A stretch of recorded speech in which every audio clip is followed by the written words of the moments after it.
오늘 저는 사도행전 1장 8절과 사도행전 2장 1절로 4절의 말씀을 가지고 크게 한번 따라하겠습니다. 성령 강림과 그 능력. 성령 강림과 그 능력이라는 제목으로 은혜의 말씀을 나누고자 합니다. 오늘은 성령 강림 주일입니다. 오순절에 임한 성령 강림은 제 아들의 삶을 송두리째 바꿔놓는 역사적인 사건이 된 것을 보게 됩니다.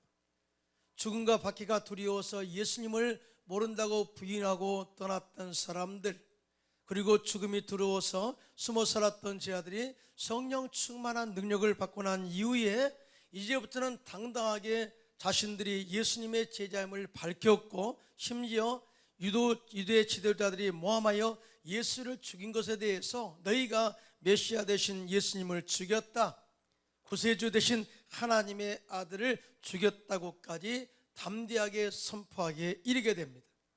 더 놀라운 것은 그들이 이 말을 듣고 분을 내거나 공격한 것이 아니라, 박해한 것이 아니라 오히려 회개하고 예수를 구주로 영접하여 그날에 구원받은 숫자가 3,000명이나 되었다라고 증언하고 있어요.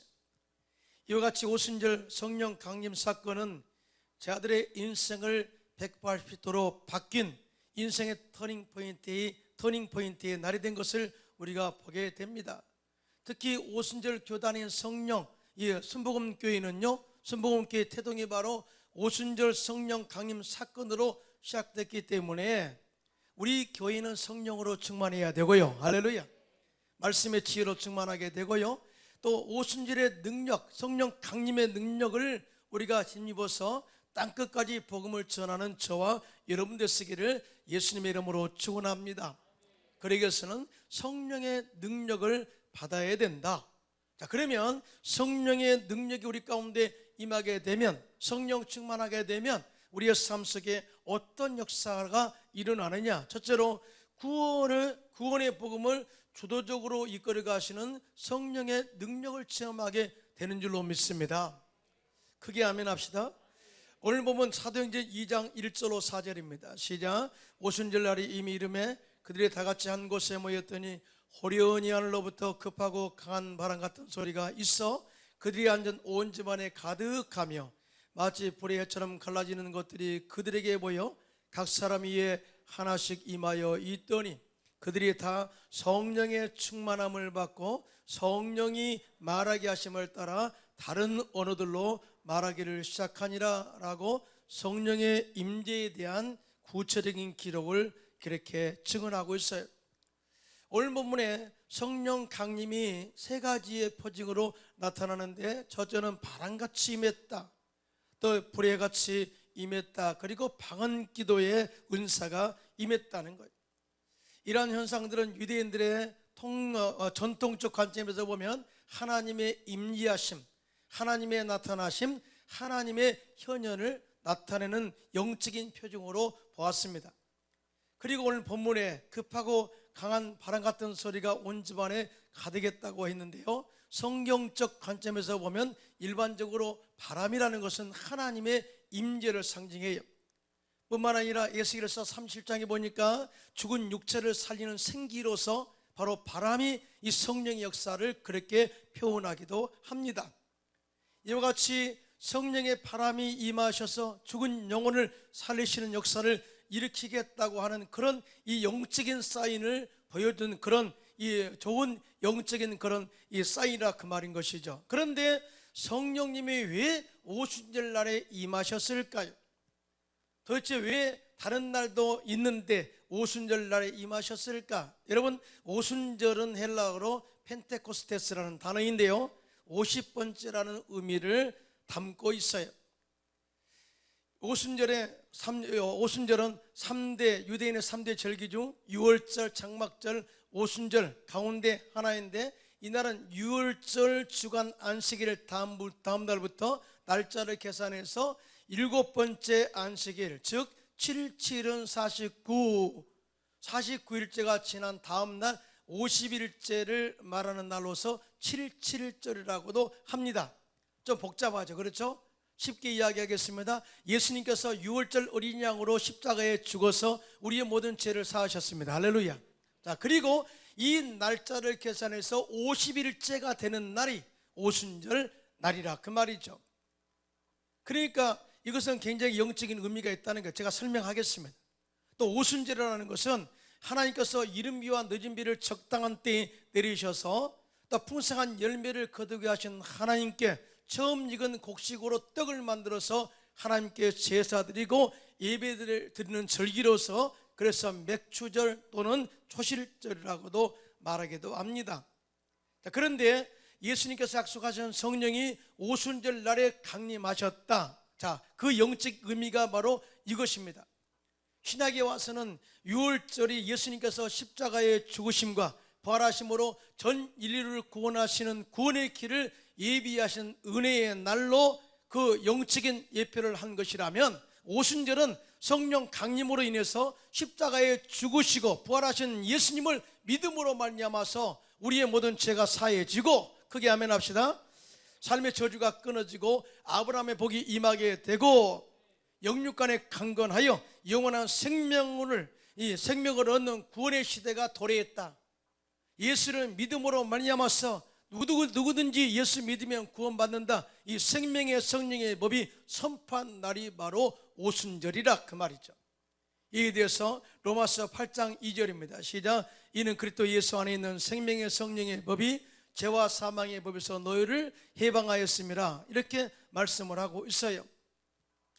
사실 오순절날에 임한 성령 강림은요, 온 인류가 예수를 믿어 구원받게 되는 영적인 확신을 갖게 하는 첫걸음임과 동시에 또 구원의 첫 열매를 맺는 날이기도 합니다.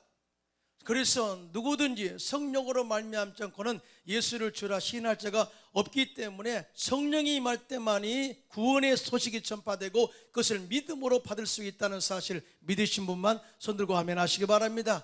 여러분들이 이 자리에 앉아있죠. 구원받은 사람으로서 우리가 확신을 가지고 앉아있잖아요. 그런데 여러분 스스로 된 것이 아니라는 거예요. 성령이 여러분 마음 가운데 임하시고 예수를 구세주로 영접하게 하시고 입으로 시인하여 고백하게 하시고 그 다음에 내가 구원받은 이 모든 과정이 성령이 우리 안에 임하셔서 이끄시는, 즉 주도적으로 이끄시는 하나님의 은혜로 말미암아 된 열매다.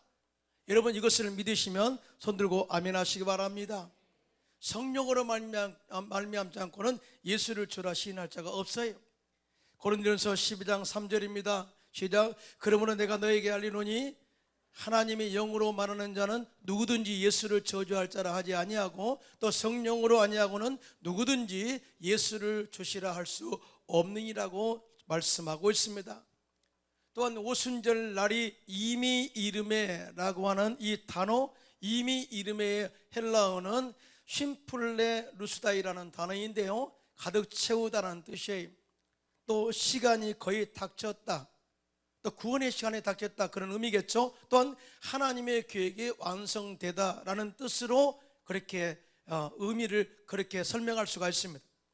이 말씀은 약속하신 성령이 강림하심으로 예수 그리스도를 통해서 온 인류에 구원하시겠다는 하나님의 계획이 이미 완성되었다고 하는 사실을 성령이 오셔서 선포하게 하셨다는 것 믿으시면 아멘 하시기 바랍니다. 그런데 이 모든 일에 대해서, 이 선교를 주도적으로 이끌어가는 일에 대해서 하나님이 친히 이끌어 가시겠다는 거죠. 그 증거가 뭐냐? 바로 방언기도입니다. 물론 방언기도는 하나님의 은사, 하나님의 선물이기도 하죠. 또한 성령 받은 증거로서 우리가 그렇게 방언기도를 하기도 합니다. 자, 그들이 성령의 충만함을 받은 증거로 성령이 말하게 하심을 따라 다른 언어들로 말하기를 시작했다고 증언했다. 이 말은 그들의 의지로 이렇게 다른 언어로 말한 것이 아니라 성령이 그들의 입술을 주장했고 성령이 그의 마음을 주장했고 심지어 그의 생각까지도 이끌어 가시는 주도적 성령님의 인도하심을 경험했다 그 말이죠. 믿으시면 아멘. 크게 아멘 합시다. 자, 그런데요, 모든 인류의 언어는 원래 하나였어요. 하나님께서 에덴 동산에서 아담과 하와를 창조하시고 언어를 주었죠. 언어는 원래 하나였습니다. 하나의 언어를 가지고 그들은 서로 소통하며 사귀며 행복하게 살았어요. 그러다가 어느 시점에 가니까 함께 연합한 것이 좋아 보였어요. 그리고 하나님 없이도 살 수 있다는 그런 자만함이 들어왔습니다. 교만함이 들어왔습니다. 그래서 그들은 신할 평지에 바벨탑을 쌓기 시작했습니다. 그런데 그들의 마음을 창세기 12장 4절에 제대로 이렇게 기록하고 있습니다. 그들은 바벨탑을 쌓으면서 이렇게 고백합니다. 그 탑의 꼭대기를 하늘에 닿게 하여 우리 이름을 내고 온 지면에 흩어짐을 면하게 하자. 이는 마치 사탄이 자기의 보좌를 북극 자정에 높아서 지극히 높은 자와 비기리라 하는 이 교만함과 다를 바가 없는 그들의 교만함이었죠. 이런 모습을 보시고 하나님이 내려오셨어요. 하늘에서 땅에 내려오셨어요. 그리고 그들이 그렇게 하는 어리석음을 보시고 이유를 발견합니다. 그 문제를 발견합니다. 언어가 하나인 거로 이런 어리석은 일을 저지르는구나 하고 아시고 하나님께서 그들의 언어를 흩으셨습니다. 그래서 바벨탑을 쌓다가 문제가 생겼습니다. 밑에서 돌을 올려라, 그런 흙을 올리고 지푸라기를 올려라, 그러면 나무를 올리고, 그러다 보니까 실질적으로 바벨탑 건축이 중단되었고요. 그때 같은 언어를 사용하는 사람들끼리 무리를 지어서 신할 평지를 떠나 사방으로 흩어지게 되어서 나라를 형성하게 된 것입니다. 그런데 오순절 날에 성령이 강림하심으로 제 아들이 각기 다른 언어들로 방언을 말하기 시작했다라고 하는 것. 근데 놀라운 것은 당시에 오순절 절기를 지키기 위해서 건경기한 유대인들이 예루살렘에 모였는데 예수 때의 복음 전파, 즉 방언으로 말하는 그 언어들을, 복음을 다 들었다는 거예요. 자기 나라 언어로 들었다는 거예요. 사실은 쟤네들은 다른 나라 언어를 해본 적이 없어요. 그러나 성령이 주도적으로 인도하심에 따라 각 나라의 언어로 이야기했는데 그 언어를 통해서 예수 그리스도의 죽으심과 부활하심의 복음을 듣게 되었다. 그러면서 그들이 놀랍니다. 사도행전 2장 5절로 8절입니다. 시작. 그때 경건한 유대인들이 천하 각국으로부터 와서 예루살렘에 머물러 있더니 이 소리가 나매 큰 무리가 모여 각기 자기의 방언으로 제자들이 말하는 것을 듣고 소동하여 다 놀라 신기하게 여겨 이르되 보라, 이 말하는 사람들이 다 갈릴리 사람이 아니냐? 우리 각 사람이 난 곳 방언으로 듣게 되는 것이 어찌 됨이냐라고 그들이 놀랐다. 사실은 예수님의 제자들은 갈릴리 출신들, 어부 출신들, 한마디로 말하면 애국에 따라 나가본 적이 없는 사람들입니다. 그럼에도 불구하고 다른 나라 언어로 말하는 것은 신기했다. 더 놀라운 것은 그들이 말하는 그 내용들이 다 들렸다. 복음의 소리가 들렸다. 이런 역사가 어떤 의미일까요? 이것은 바로 하나님이 그들과 함께 하신다는 외적 증거인 줄로 믿습니다.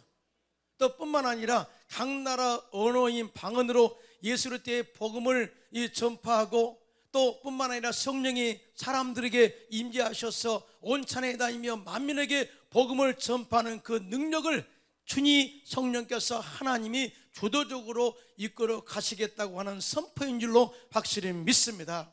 그게 아멘 합시다. 그래서 우리가 하나님의 선거적 도구로 쓰임받기를 원한다면 성령으로 충만해야 될 줄로 믿습니다. 그리고 성령의 임재하심과 인도하심에 우리의 모든 삶을 다 맡길 때, 그때부터 하나님께서 주도적으로 우리의 삶을 이끌어 갈 줄로 믿습니다.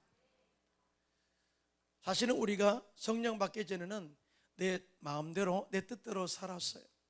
그러나 성령 받고 난 이후부터는 내 뜻이 아니라 하나님 뜻대로 살아가죠. 이것이 바로 사명자의 마음입니다. 제가 처음 여의도 순복음교회 청년선교회 다닐 때 청년들의 기도가 참 뜨거웠어요. 모이면 뜨겁게 기도할 뿐만 아니라 방언으로 기도했고요, 삶 속에서 그들의 삶이 하나님의 임재하심을 경험하게 되는데요, 아침 오전에 일찍이 나와서 기도합니다. 그리고 함께 성령 받고 전도 나가고요, 그 다음에 주일 예배 드리고요, 돌아와서는 교사로서 아이들을 섬기고요, 3시가 되면 청년 예배가 시작됩니다. 청년 예배 드리고 난 이후에 5시 이후에는 교구 모임을 다 끝내므로써 하루 일과를 다 마쳐요. 그런데 한 사람도 피곤한 기색이 없는 거예요. 할렐루야, 놀렐루야 막 그러면서, 또 뿐만 아니라 수요일날 또 전도 오후에 주신의 직장에서 만나가지고 전도합시다. 목요일날 구역예배 참여합시다. 금요 찬양 철야예배 나오세요. 이 모든 일주일간 모임이 영적인 모임에도 불구하고 피곤하거나 또 있고 염려하거나 그런 모습이 보이지 않았어요. 그때 저들의 에너지가 도대체 어디서 나올까?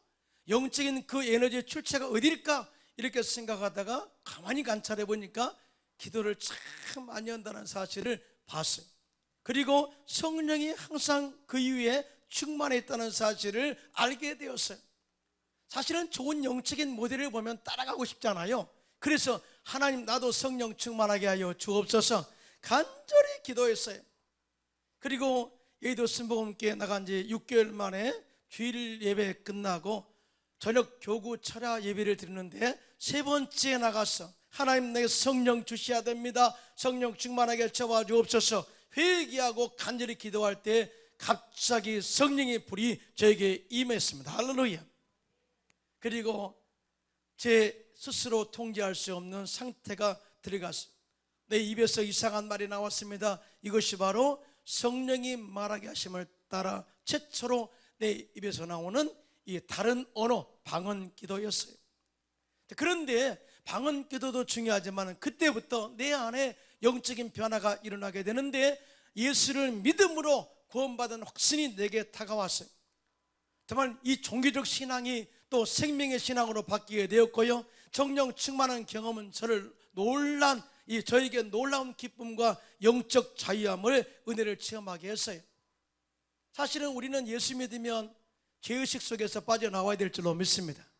우리 예수 믿고 우리 죄를 고백하면 그는 미쁘시고 의로우사 우리의 모든 죄를 사하시고 거룩한 도구로 쓰시기를 원하시는 주님, 그걸 믿고 나가야 돼. 할렐루야. 또 뿐만 아니라 우리의 삶 속에 저주가 끊어지고 아브라함의 복이 우리 가운데 임하여서 우리의 생각과 우리의 마음과 믿음과 언어와 우리 행동을 주관하시는 놀라운 하나님의 은혜를 믿고 따라가야 될 줄로 믿습니다. 이것이 바로 영적 자유였어요.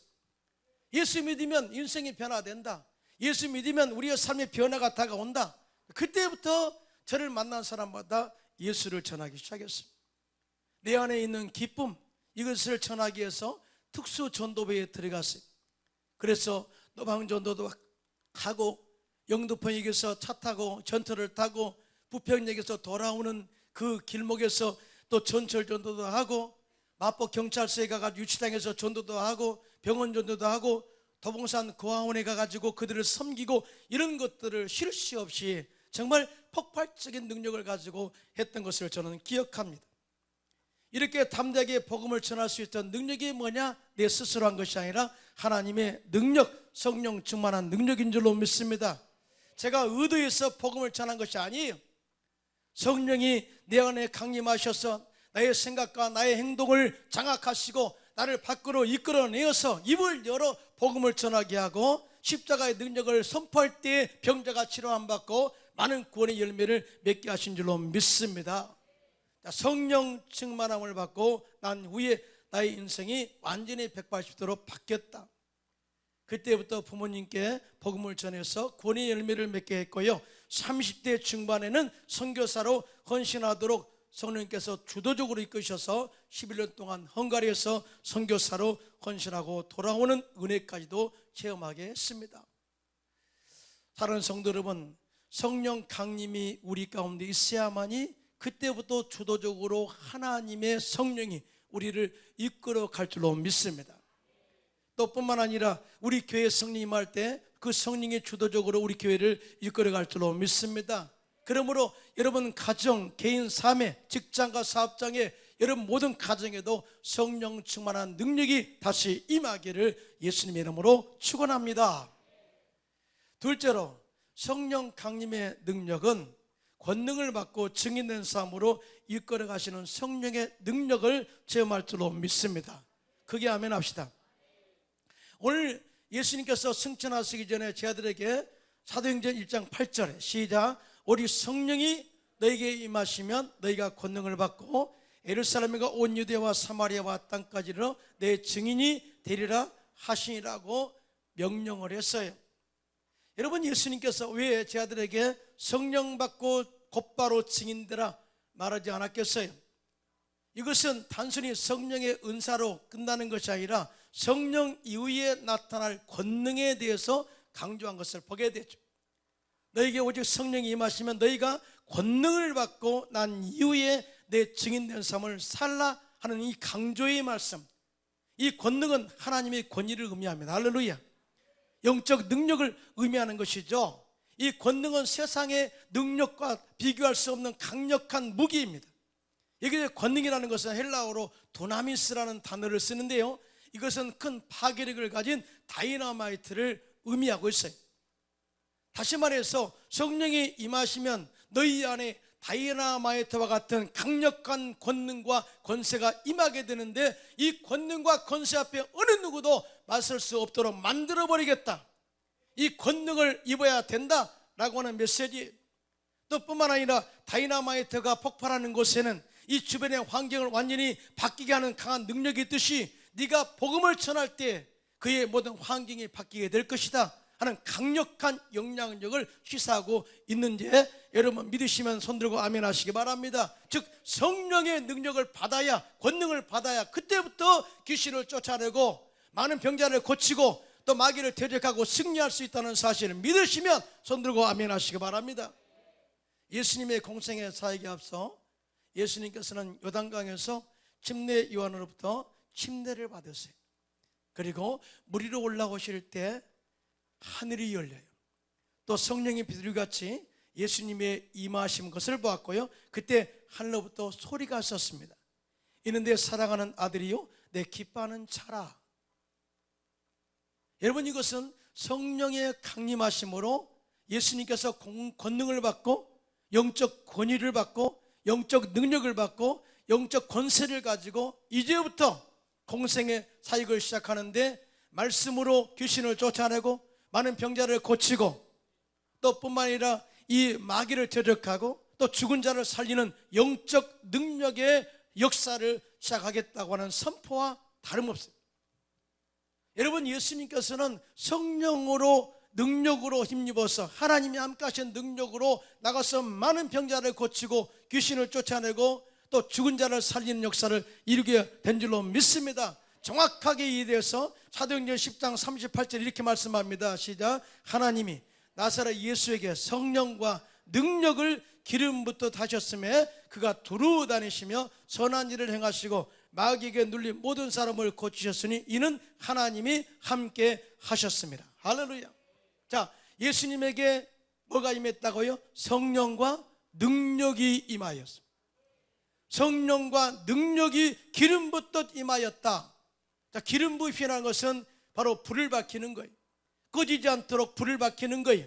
성령이 기름 붓듯 우리 가운데 임하셔서 성령이 계속해서 머물렀다. 이 하나님이 함께 하신 능력이, 권능이 머물렀다. 그때부터 선한 일을 행하시고 마귀에게 눌린 자를 자유케 하고 많은 병자를 고치는 역사를 이루게 되었다. 예수님은 하나님의 본체시고요, 하나님의 아들이, 그분이 육신의 옷을 입고 이 땅에 오셨어요. 그런데 하나님 본체 당신이 성령이 없이는 절대 나가서 사역을 하지 않았다는 거죠. 우리 광명 순복음교회 성도님들, 오순절에 임한 성령의 권능이 여러분에게 임하기를 예수님의 이름으로 축원합니다. 그래야 우리가 성령의 권능으로 나가서 귀신을 쫓아내고 또 마귀를 제압하고 또 많은 죽은 자를 살리는 그러한 열매를 맺게 될 줄로 믿습니다. 그 후에 사도들도 제자들도 성령의 충만한 능력을 받고 그때부터 강력한 복음 전파와 치유사역을 펼쳐갔음을 보게 됐죠. 베드로와 요한이 제9시 기도 시간에 기도하러 성전에 올라가다가 성전 미문에 앉아있는 나면서부터 못 걷는 사람을 발견하게 됩니다. 그 사람이 한 푼 줍시오라고 요구할 때 베드로가 이야기합니다. 내가 있는 것은 내게 없고 내게 있는 것으로는 내게 주노니 곧 나사렛 예수 그리스도 이름으로 일어나 걸으라. 명할 때 그 사람이 발목에 힘을 얻고 일어나서 하나님을 찬양하며 뛰면서 하나님 살아계심을 찬양했습니다. 그 인해서 사람들이 솔로몬 행각에 모이게 되었고, 그때 사도 베드로가 복음을 전하는데 그때 예수를 믿고 주께로 돌아온 숫자가 5,000명이나 되었더라. 여러분 옛날 같으면 아마 베드로 맞아 죽었을 거예요. 그런데 성령이 임하니까 그 권위 앞에 어느 누구도 도전한 사람이 없는 거예요. 그 앞에 무릎을 꿇었고요. 첫날은 3,000명, 다음 날은 5,000명이 주께로 돌아오는 이 열매는 이 하나님 영적 권위로만이 가능하다는 사실을 믿으신 분만 손들고 아멘 하시기 바랍니다. 그런데 이 사건이 주는 영향력이 두 가지.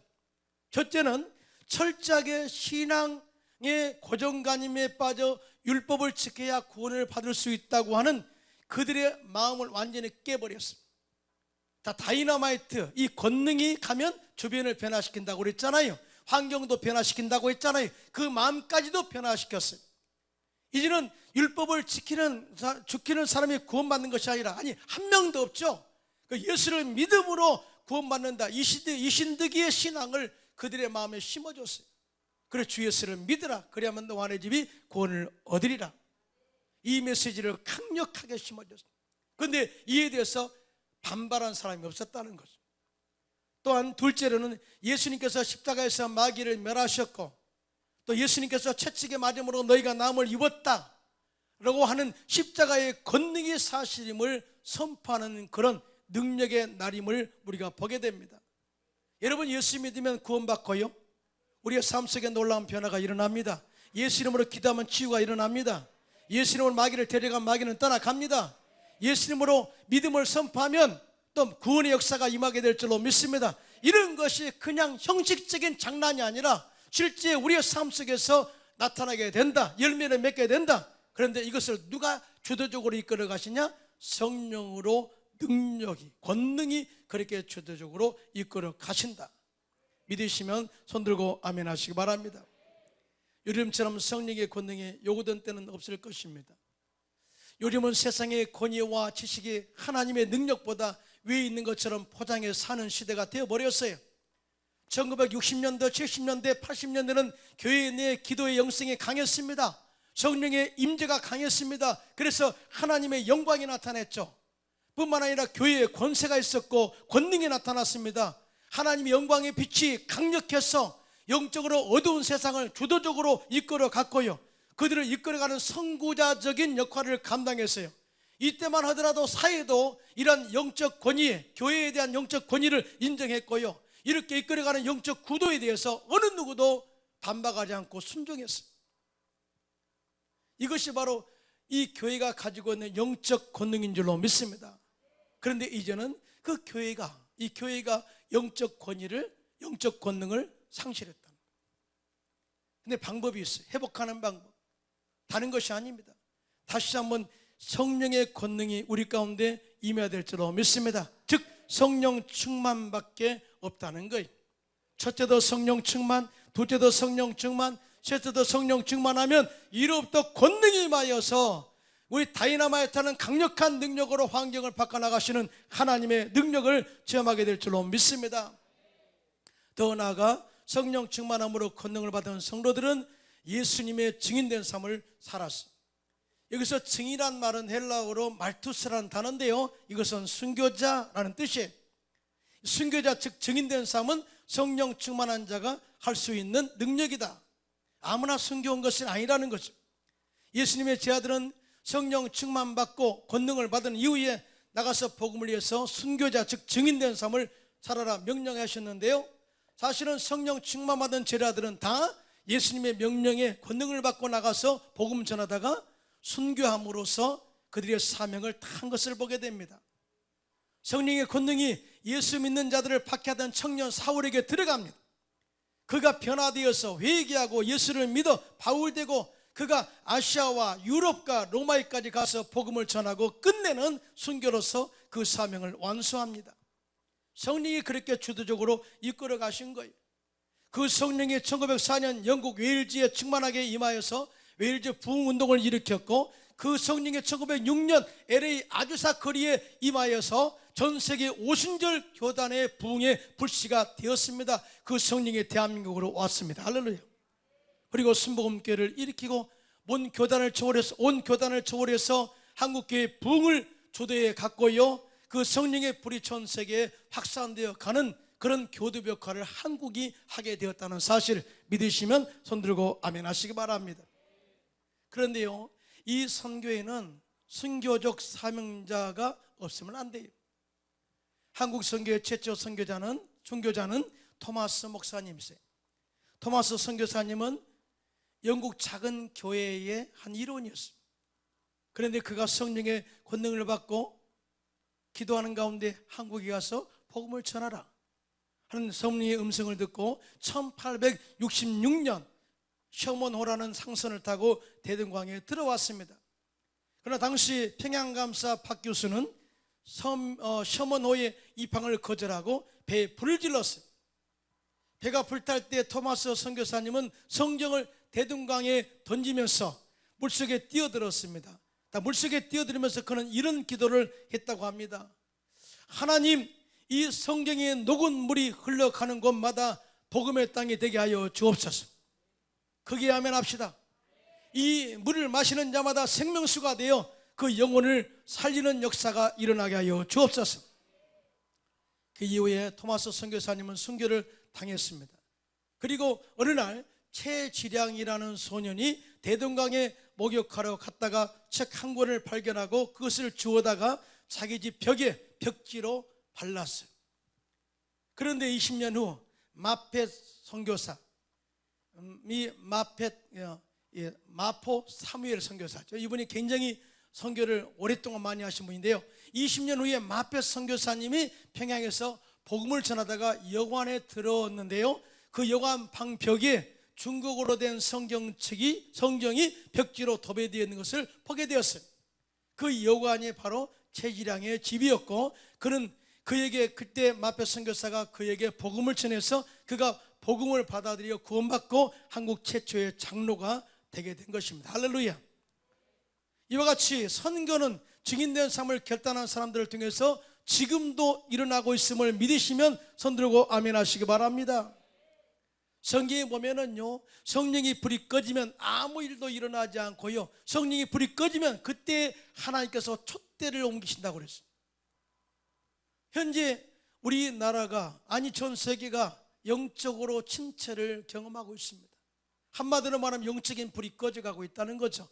단 이 코로나19 바이러스라는 그것 때문에 말이죠. 그러나 환경이 그렇게 장악한다고 우리가 넉넉고 무력하게 빠져들어가서는 안 되는데, 오늘 이 교회 예배가 회복되어지고 영적 회복의 날이 선포되기를, 영적 회복의 날이 되기를 선포합니다. 할렐루야. 자, 그러려면 다른 것 없어요. 성령 충만해야 돼. 첫째도 성령 충만, 그리고 권능을 받아야 돼. 권능을 받아야 됩니다. 그리고 내 안에 그 권능을 가지고 세상과 맞서야 될 줄로 믿습니다. 귀신을 쫓아내야 될 줄로 믿습니다. 마귀와 맞서 승리해야 될 줄로 믿습니다. 그리고 주도적으로 우리 안에 임하셔서 우리를 이끌어 가시고 또 선교하시고 또 하나님의 나라를 세워가시는 이 성령 앞에 우리 인생을 맡겨서 귀하게 쓰임받는 저와 여러분들 되시기를 예수님의 이름으로 축원합니다.